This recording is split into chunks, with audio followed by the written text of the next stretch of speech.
नमस्कार दोस्तों, स्वागत है आप सभी का हमारे यूट्यूब चैनल ये मेरे क्लासेस में। और आज की इस वीडियो में हम बात करने वाले हैं उर्वरकों की मृदा में अभिक्रिया। ये जो मृदा में अभिक्रिया हैं वो सारे ही उर्वरकों में आती हैं और हर एग्ज़ाम में इनका प्रश्न पूछा जाता है।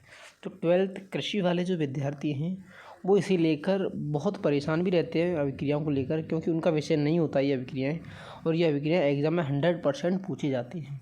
तो आज इस वीडियो में हम इनकी शॉर्ट ट्रिक्स के बारे में बात करेंगे कि हम किस तरह से इन अभिक्रियाओं को सिर्फ 5 मिनट में रट सकते हैं। तो चलिए हम वीडियो को शुरू करते हैं।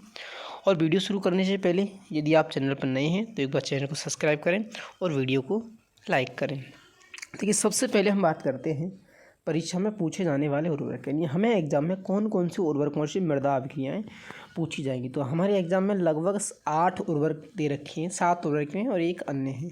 अगर हम पहले उर्वरक की बात करें तो वो है यूरिया। दूसरा हम बात करें तो कैल्शियम अमोनियम नाइट्रेट, जिसे हम CAN या किसान खाद कहते हैं। तीसरा है अमोनियम सल्फेट। चौथा है डाई अमोनियम फास्फेट, जिसको हम DAP कहते हैं। पाँचवा है सिंगल सुपर फास्फेट, जिसे हम SSP कहते हैं। छठवां है म्यूरेट ऑफ पोटास, जिसे MOP कहा जाता है। सातवां है पोटेशियम सल्फेट और आठवां है वाई यूरिएट, जो यूरिया से ही संबंधित हैं। ये 8 उर्वरक जो हमें मृदा में अभिक्रिया के रूप में पूछे जाएंगे। देखिए, सबसे मोस्ट जो पॉइंट है वो है उर्वरकों के रासायनिक सूत्र। अगर आपको उर्वरकों का रासायनिक सूत्र पता है तो आप इनकी मृदा में अभिक्रिया बहुत ही आसानी से लिख सकते हैं। तो सबसे पहले ज़रूरी है कि आपको ये रासायनिक सूत्र पता होने चाहिए। जैसे हम यूरिया की बात करें तो यूरिया का जो रासायनिक सूत्र वो है NH2CONH2। हम अमोनियम सल्फेट की बात करें, इसका रासायनिक सूत्र है NH4 2SO4। आगे हम बात करें कैल्शियम अमोनियम नाइट्रेट, इसका रासायनिक सूत्र है CaNH4 2NO3। आगे हम बात करें डाई अमोनियम फॉस्फेट, इसका जो रासायनिक सूत्र है वो है NH4 2HPO4। Single super phosphate की बात करें तो CaH2PO4.2H2O। म्यूरेट ऑफ पोटास की बात करें तो इसका होता है KCl। और पोटेशियम सल्फेट की बात करें तो इसका होता है K2SO4। अगर आपको ये सारे रासायनिक सूत्र पता है तो आप बहुत ही आसानी से, बिल्कुल ईजी तरीके से उर्वरकों की रासायनिक अभिक्रियाएँ लिख सकते हैं। अब हम सबसे पहले बात करते हैं यूरिया की रासायनिक अभिक्रियाओं के बारे में। जैसे आपको स्क्रीन पर दिखाई दे रहा होगा यूरिया की मृदा में अभिक्रिया। आपसे प्रश्न भी इसी तरह से पूछा जाएगा कि यूरिया की मृदा में अभिक्रिया लिखिए। तो हम किस तरह से लिखेंगे? देखिए, हमने यहाँ यूरिया का सूत्र लिखा है NH2CONH2। ये क्या यूरिया का सूत्र है? मृदा में क्या होता है? जल। जब ये मृदा में जल के साथ क्रिया करेगा तो ये क्या बना लेगा? NH4 2CO3, यानी मृदा जल के साथ क्रिया करके अमोनियम कार्बोनेट बना देता है। सबसे पहले यूरिया क्या करेगा? मृदा जल से क्रिया करेगा और अमोनियम कार्बोनेट बना देगा। फिर ये जो अमोनियम कार्बोनेट है, इस अमोनियम कार्बोनेट का सूक्ष्म जीवों द्वारा क्या हो जाएगा? विखंडन हो जाएगा और ये NH4+ और CO3- के रूप में टूट जाएगी। अब NH4 को पौधे क्या कर लेंगे? ग्रहण कर लेंगे, लेकिन कुछ NH4 बचती भी है, क्योंकि केवल धान की फसल NH4 के रूप में नाइट्रोजन को ग्रहण करती है। तो फिर ये जो NH4 जो अमोनिया है वो नाइट्रोसोमेनास और नाइट्रोसोवेक्टर नामक जीवाणु के द्वारा NO3- यानी नाइट्रेट में परिवर्तित हो जाता है। तो आपको यूरिया में ये 3 अभिक्रिया लिखनी है। पहली अभिक्रिया में क्या है? NH2CONH2, यानी यूरिया को जल के साथ क्रिया करानी है और क्या बन जाएगा? अमोनियम कार्बोनेट बन जाएगा। दूसरा जो अमोनियम कार्बोनेट है उसको तो आपको तोड़ना है। जैसे NH4 2CO3 है तो आपने NH4 अलग कर दिया और CO3 2- अलग कर दिया, तो ये आपने क्या कर दिया? अलग अलग कर दिए। फिर NH4+ नाइट्रोसोमोनास और नाइट्रोवेक्टर की उपस्थिति में NO3- में बदल जाएगा। ये जो अभिक्रिया है NH4 से NO3 में परिवर्तन की, ये आपको सारे ही उर्वरकों में लिखनी पड़ेगी लगभग। जैसे हम आगे बात करेंगे, अब हम आगे बात करते हैं वाई यूरिएट। ये तो यूरिया की बात हो गई। अब वाई यूरिएट की बात करें तो वाई यूरिएट क्या है? जब यूरिया निर्माण के समय तापमान अधिक होता है तो वाई यूरिएट का निर्माण होता है।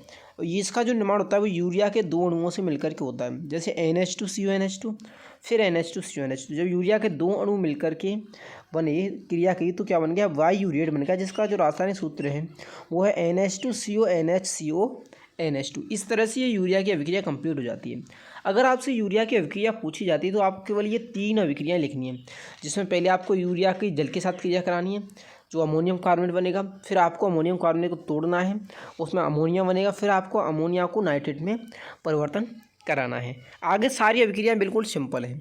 जैसे हम बात करें दूसरी जो अभिक्रिया आती है अमोनियम सल्फेट की मृदा में अभिक्रिया। अब अमोनियम सल्फेट का सूत्र क्या होता है? NH4 2SO4। यह अमोनियम सल्फेट का सूत्र है NH4 2SO4। अब इसको आप केवल 2 भागों में बांट दो। ये हमने बांट दिया NH4+ और SO4 2-। हमने कुछ नहीं किया, हमें केवल सूत्र याद है और हमने इसको दो भागों में बांट दिया। अब ये क्या बन गया अमोनिया और ये क्या बन गया सल्फेट। फिर वही अभिक्रिया सारे उर्वरकों में चलेगी। ये जो NH4 है वो नाइट्रोसोमेनास और नाइट्रोवेक्टर नामक जीवाणु द्वारा किस में बदल जाएगा, वो NO3- के रूप में बदल जाएगा। ये अभिक्रिया हमारी कंप्लीट हो गई अमोनियम सल्फेट की। आगे हम बात करें कैल्शियम अमोनियम नाइट्रेट की मृदा में अभिक्रिया। अब ये इसी तरह से ये अभिक्रिया भी कंप्लीट हो जाएगी अपनी। जैसे इसका सूत्र क्या होता है CaNH4 2NO3।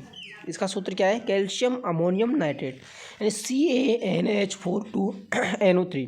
अब ये भी क्या हो जाएगी, तीन रूपों में बदल जाएगी। कैल्शियम अलग हो गई Ca2+, NH4+ अलग हो गया और NO3- अलग हो गया, यानी तीन रूपों में ये भी बट गया। अब तीन रूपों में ये बट गया, फिर इसमें क्या आया अमोनिया इसमें भी आया। तो जहाँ जहाँ अमोनिया आएगा आपको एक अभिक्रिया बढ़ा करके और लिखनी है, वही NH4। ये अमोनिया नाइट्रोसोमोनास और नाइट्रोवेक्टर द्वारा किस में बदल गया, नाइट्रेट में बदल गया। अब एग्जाम में आपसे प्रश्न पूछेगा कैल्शियम अमोनियम नाइट्रेट की मृदा में अभिक्रिया लिखिए। अब आपको कुछ नहीं करना, केवल ये दो लाइन लिखनी है। एक ये ऊपर वाली आपको जिसको तीन भागों में बांटना है, कैल्शियम अलग करनी है, NH4 अलग करना है, NO3- अलग करना है, ये हमने अलग कर लिया। फिर जो NH4 है इसको आपको तोड़ना है। NH4 नाइट्रोसोमोनास और नाइट्रोवेक्टर द्वारा किस में बदल जाता है, NO3- में बदल जाता है, जो कि आपको सारे ही उर्वरकों में लिखना है। आगे हम बात करें अगली जो अभिक्रिया है वो है डाई अमोनियम फास्फेट की मृदा में अभिक्रिया। अगर हम डाई अमोनियम फास्फेट की मृदा में अभिक्रिया की बात करें तो हमें डाई अमोनियम फास्फेट का सूत्र पता होना चाहिए केवल। जैसे सूत्र क्या होता है इसका NH4 2HPO4। अब NH4 2HPO4 का आप दो भागों में बांट दो, तो एक तो क्या बन गया NH4 कट गया और एक HPO4 कट गया। तो हमने दोनों भागों में इसको बांट दिया, एक तो NH4+ और एक HPO4-, दो अलग अलग भागों में बट गया, यानी एक तो अमोनिया बन गया और एक फास्फेट बन गया। फिर जो अमोनिया है उसके साथ वही क्रिया होगी जो पिछले उर्वरकों में हो रही है, नाइट्रोसोमोनास और नाइट्रोवेक्टर द्वारा किस में बदल जाएगा, नाइट्रेट में बदल जाएगा। तो ये अभिक्रिया हो गई डाई अमोनियम फास्फेट की। आगे इसी तरह अगर हम बात करें सिंगल सुपर फास्फेट की मृदा में अभिक्रिया, अब इसी तरह से सिंगल सुपर फास्फेट की होगी। जैसे सिंगल सुपर फास्फेट का सूत्र क्या होता है CaH2PO4.H2O। अब इसको भी हम अलग अलग भागों में बांट देंगे। जैसे Ca अलग हो जाएगा, H2PO4 अलग हो जाएगा, H2 अलग हो जाएगा। जैसे Ca2+ अलग हो गया, H2PO4- अलग हो गया और H2O अलग हो गया। ये सिंगल सुपर फास्फेट की मृदा में अभिक्रिया हो गई। आगे हमारे दो उर्वरक बचते हैं, एक म्यूरेट ऑफ पोटाश और एक पोटेशियम सल्फेट। अगर हम म्यूरेट ऑफ पोटाश की बात करें तो बिल्कुल सिंपल है। इसका सूत्र क्या होता है KCl होता है और KCl K+ और Cl- में विभाजित हो जाता है। जैसे ये मृदा में डाला जाता है K+ और Cl- में विभाजित हो जाता है। K+ को पौधे ग्रहण कर लेते हैं K+ के रूप में, बचा Cl-। ये जो Cl- है ये सोडियम के साथ क्रिया कर लेता है और लवण बना लेता है। यानी Cl- क्या करेगा, सोडियम के साथ क्रिया करेगा और लवण बना लेगा, और ये जो लवण है वो जल के साथ मृदा के निचले संस्तरों में चले जाएंगे। इसी तरह अगर हम बात करें पोटेशियम सल्फेट की मृदा में अभिक्रिया, तो पोटेशियम सल्फेट का सूत्र क्या होता है K2SO4। अब ये भी दो भागों में बट गया, K+ और SO4 2-। K+ को भी पौधे ग्रहण कर लेंगे और SO4 को भी पौधे ग्रहण कर लेंगे। अगर SO4- बचता है तो ये लवण बना लेगा और मृदा के निचले संस्तरों में चला जाएगा। तो ये थी अपनी मृदा में अभिक्रिया जो हमारे इस PDF में कंबाइंड है। अगर आपको PDF लेनी है तो आप कमेंट में जाएँ, डिस्क्रिप्शन में जाएं और डिस्क्रिप्शन में से आपको लिंक मिलेगी, उस लिंक पर जाकर आप PDF डाउनलोड करें या हमारे व्हाट्सएप पर मैसेज करें। और वीडियो अच्छी लगी तो एक बार कमेंट करके ज़रूर बताएं। Thank you.